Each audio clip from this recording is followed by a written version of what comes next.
Southern ক্যালিফোর্নিয়ার Ventura কাউন্টির এক কৃষি খামারে অবৈধ অভিবাসী বিরোধী অভিযান চালাতে গিয়ে শ্রমিকদের তীব্র বাধার মুখে পড়েছেন আইস কর্মকর্তারা। বৃহস্পতিবার ক্যামারিলো এলাকায় এই অভিযানে বিক্ষোভকারীদের সাথে সংঘর্ষে জড়িয়ে পড়েন তারা।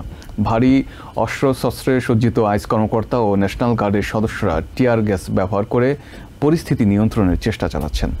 ভেঞ্চুরা কাউন্টির কার্পিনটেরিয়া এলাকাতেও চলছে আরেকটি আইস অভিযান। এদিকে অবৈধভাবে আটকের অভিযোগে $20 মিলিয়ন ক্ষতিপূরণ চেয়ে ট্রাম্প প্রশাসনের বিরুদ্ধে মামলা করেছেন কলাম্বিয়া ইউনিভার্সিটির সাবেক ছাত্র মাহমুদ খলিল।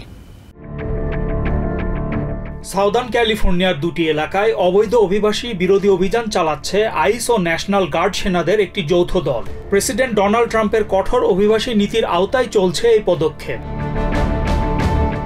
ভেঞ্চুরা কাউন্টির ক্যামারিলো এলাকার একটি কৃষি খামারে অভিযান চালাতে যেয়ে সেখানকার শ্রমিকদের তীব্র বাধার মুখোমুখি হয়েছে আইস কর্মকর্তারা। বিক্ষোভকারীরা তাদের গাড়িবহরে ইটপাটকেল ছুড়লে তুমুল সংঘর্ষ শুরু হয়ে যায় ওই এলাকায়। টিয়ার গ্যাস ব্যবহার করে পরিস্থিতি নিয়ন্ত্রণের চেষ্টা চালাচ্ছেন ভারী অস্ত্রশস্ত্রে সজ্জিত আইস কর্মকর্তা ও ন্যাশনাল গার্ড সেনারা। কয়েকজনকে গ্রেপ্তার করা হয়েছে বলেও জানিয়েছে একাধিক সংবাদ মাধ্যম। বিভিন্ন স্থানে বিক্ষোভকারী ও ফেডারেল কর্মকর্তাদের মুখোমুখি অবস্থান নিতে দেখা গেছে।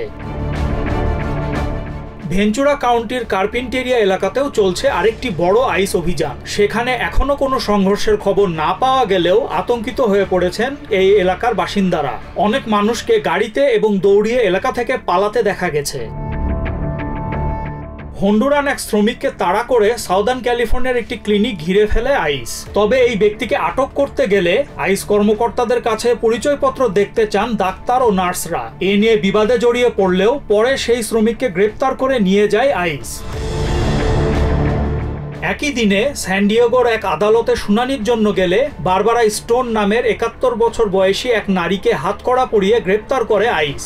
8 ঘন্টা তাকে আটকে রেখে পরে ছেড়ে দেয় ফেডারেল কর্মকর্তারা। এই অভিজ্ঞতার পর থেকে শারীরিক ও মানসিকভাবে ভেঙে পড়েছেন বলে জানান এই নারী।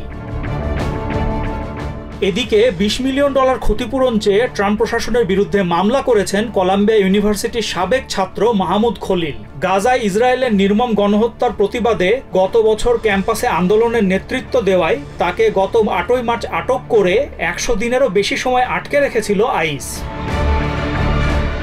Cyrus Rahman, TVN 24 news desk.